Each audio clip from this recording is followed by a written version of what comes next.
RSS का dress code बदलना तय हो गया है। न्यूज 24 को मिली जानकारी के मुताबिक जल्द ही स्वयं सेवक खाकी की जगह ग्रे कलर के पैंट में नजर आ सकते हैं। सूत्रों के मुताबिक नागौर में संघ के राष्ट्रीय प्रतिनिधि सभा की आखिरी दिन आज इसका ऐलान किया जा सकता है। ड्रेस कोड बदलने पर संघ की मीटिंग्स में कई लेवल पर विचार हो चुका है। संघ में ड्रेस के बदलाव को लेकर लंबे समय से चर्चा चल रही है। 2010 में प्रतिनिधि सभा की बैठक के दौरान ड्रेस में बदलाव को लेकर प्रस्ताव आया था, लेकिन कोई नतीजा नहीं निकला। इसी कारण इसे 5 साल तक के लिए चर्चा में रखने का फैसला किया गया। मार्च 2015 में फिर यही प्रपोजल आया। संघ की ड्रेस में 3 बार बदलाव हो चुका है, लेकिन 90 साल के इतिहास में सिर्फ टोपी में कोई बदलाव नहीं किया गया है।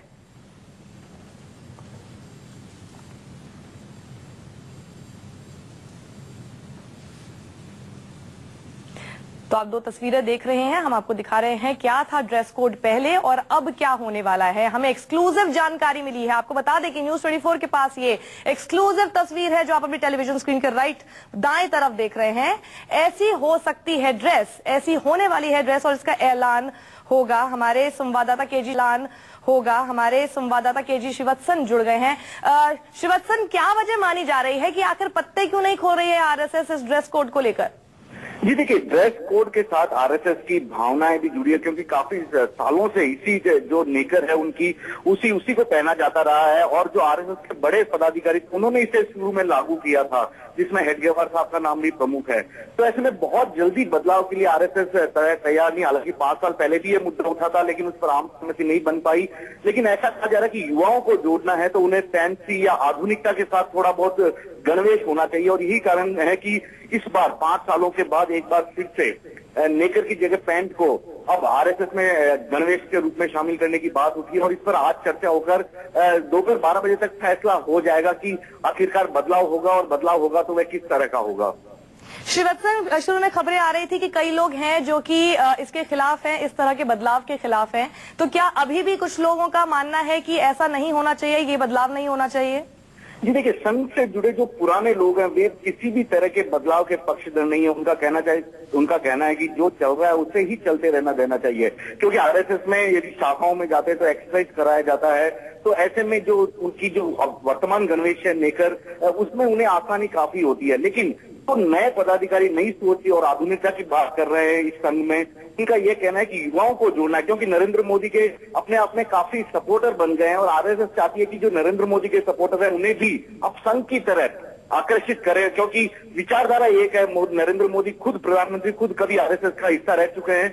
तो ऐसे में उन लोगों को अपनी ओर खींचने के लिए, शाखाओं से जोड़ने के लिए वे अब पैंट के लागू करने की बात कर रहे हैं। और इसी पर ही काफी मंथन हो रहा है आज।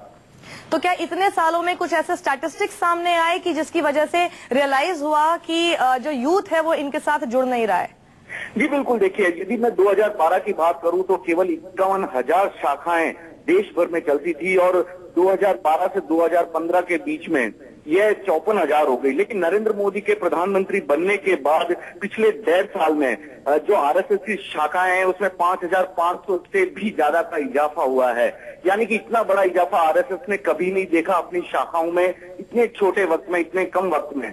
तो ऐसे में आरएसएस को लगता है जब शाखाएं अधिक जगह खुल रही है, उसकी लोग उसके प्रति रुचि दिखा रहे हैं। और ऐसे में नरेंद्र मोदी के जो युवा वर्ग उनके जिस तरह से उन्हें फॉलो कर रहा है, प्रधानमंत्री को जिस तरह से फॉलो कर रहा है, नरेंद्र मोदी की जो छवि है, जो करिश्माई व्यक्तित्व है, तो आरएसएस चाहता है कि ऐसे लोगों को भी अपने साथ जोड़े। और ऐसे लोगों को जोड़ने के लिए उन्हें आधुनिक गणवेश तो पहनाना ही पड़ेगा, क्योंकि कई सारे युवा है जो आज भी आरएसएस का जो पुराना गणवेश है नेक्स्ट उसे पहनने में शर्माते हो। शायद ये कारण है कि आरएसएस के नेताओं को भी, आरएसएस से जुड़े पदाधिकारियों को भी लगता है कि वे संघ में नहीं या शाखाओं में नहीं आ रहे हैं। तो ये इसी के चलते ये बदलाव की बात कही जा रही है।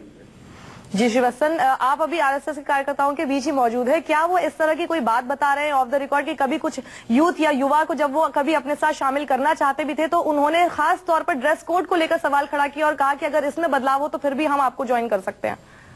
बिल्कुल, देखिए जो आरएसएस की अभी अगर वर्तमान जो जनरेशन नई जो शामिल हो रही है उसमें जो बड़े पदाधिकारी आगे आ रहे हैं, चाहे वे राम माधव हैं या कोई और है, 5 साल पहले भी जब इस तरह का मुद्दा उठा था और 5 साल पहले भी इस मुद्दे को लेकर काफी चर्चाएं हुई थी। हालांकि उस वक्त बहुत जल्दी में ये पूरा मामला सामने आया था, लेकिन अब 5 साल तक जब उस पर आम सहमति नहीं बनी थी और 5 साल बाद इस पर चर्चा की बात कही थी, तो 5 साल खत्म हो चुके हैं और अब इस पर चर्चा हो रही है। तो सबसे बड़ी बात है कि इस प्रस्ताव को साथ लाए जाने के साथ ही जो गणवेश होनी चाहिए, जिस तरह का नया गणवेश होना चाहिए, उसके प्रारूप को भी सभी लोगों के सामने रखा गया और उसके फायदे या नुकसान बताने की उन्हें कोशिश की गई है। बिल्कुल श्रीवत्सम, आप वहां पर नजर बनाए रखें और हम अपने दर्शकों को बताना चाहेंगे कि न्यूज 24 पर इस वक्त आप एक्सक्लूसिव तस्वीर देख रहे हैं उस ड्रेस कोड की जो कि आरएसएस की हो सकती है आज के बाद से। ड्रेस कोड को लेकर आरएसएस अभी अपने पत्ते नहीं खोल रहा। प्रचार प्रमुख मनमोहन वैद्य ने संघ की ड्रेस कोड में बदलाव से इनकार किया है। और वहीं केंद्र में बीजेपी की सरकार बनने के बाद से संघ की ताकत तेजी से बढ़ने लगी है। उसकी शाखाओं में तेजी से इजाफा हो रहा है। संघ अपनी स्थापना के 100 साल पूरे होने तक दुनिया के 60% देशों में अपना विस्तार करने की रणनीति पर तेजी से आगे बढ़ रहा है। भारती की सेवा के लिए अपने आप को समर्पित करता हूं। हिंदुस्तान की जब से केंद्र में प्रचंड बहुमत से बीजेपी की सरकार बनी है, संघ की शाखाओं में लगातार भीड़ बढ़ती जा रही है। संघ से जुड़े संगठनों की भी सक्रियता तेजी से बढ़ रही है। ऐसे में सवाल उठता है कि क्या प्रधानमंत्री नरेंद्र मोदी की छवि का फायदा संघ को मिल रहा है? क्या मोदी सरकार आने के बाद से देश में हिंदुवादी सोच को बढ़ावा मिला है? आंकड़ों के मुताबिक हिंदुत्व के एजेंडे पर सबसे ज्यादा मुखर राष्ट्रीय स्वयंसेवक संघ की शाखाओं में पिछले 1.5 साल में जबरदस्त इजाफा हुआ है।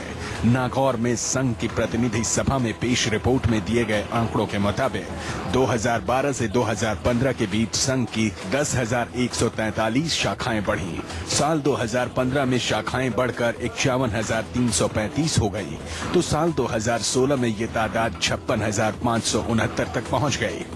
मतलब आंकड़े तो यही बताते हैं कि संघ की शक्ति में लगातार इजाफा हो रहा है। 2015 और 16 के बीच में ये शाखाओं की वृद्धि 5,524 5,524। एक वर्ष के अंदर ये वृद्धि अधिकतम वृद्धि है। जैसा मैंने आपको बताया, 4 वर्षों के अंदर की वृद्धि 10,413 थी, लेकिन एक वर्ष के अंदर ये वृद्धि जो है ये 5,524 है।